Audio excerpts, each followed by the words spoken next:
There was one time a few years ago where you were basically like doing the robot and threw 102 miles an hour. Why can you do that? What was up with that?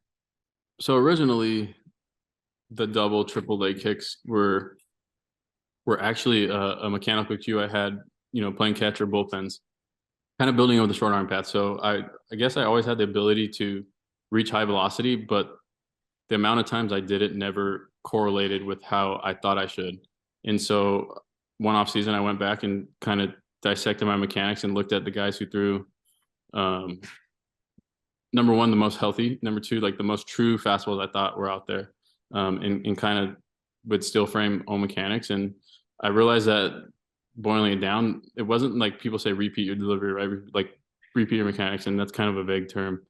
What I noticed was at the point of there's a power position in any kind of movement you do. So at the point of most explosive or power, however you want to put it, the amount of times they were able to repeat, I call it like the honey hole, like the sweet spot of a throw, uh, was off the charts, right? And so I go back and look at my video and see, and it's like, man, why is my 94 there? And then as a starter, I hit a 99 there. And I go back and look, and I was like, man, that was the sweet spot of arm positioning. I was like, all right, well, now I know what it is. So how am I going to get there?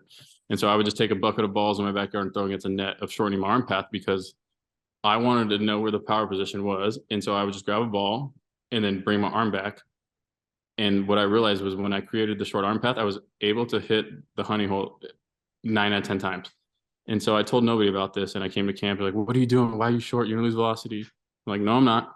I'm going to be able to hit my top velo every time. And they're like, oh, yeah, whatever. And so that correlated with the leg kick, was not officially in the beginning to ruin hitters' timing. It was more for myself because I'm a jumper. I'm an explosive athlete. And so when I would lift my leg, sometimes my timing would be a little off. But like if you would like to like long toss and crow hop and get on your back leg, that's the feeling you have.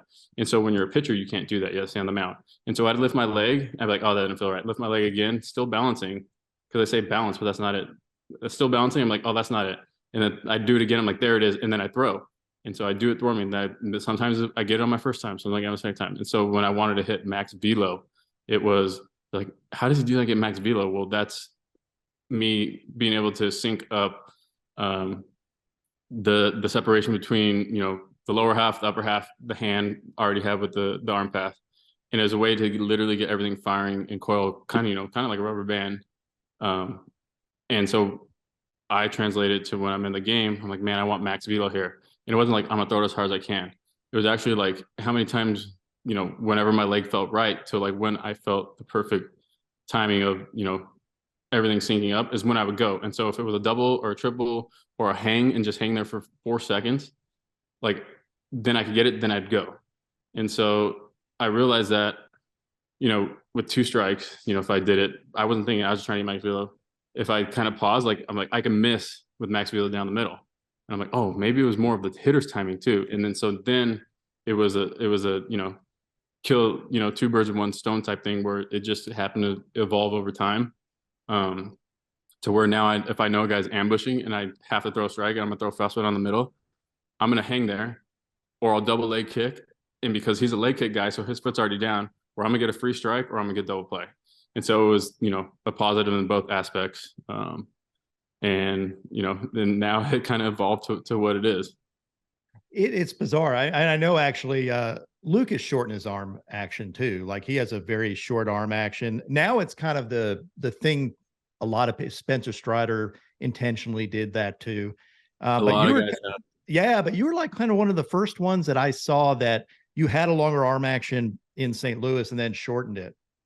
Yeah, without knowing, I think I might have been the first, Yeah. and then when I started explaining to guys, and my shoulder never felt healthier after, being able to hit the power spot or, you know, stuff that was just true. Like I had more stuff look like strikes than balls, or, there's a lot of good things that kind of benefited from it.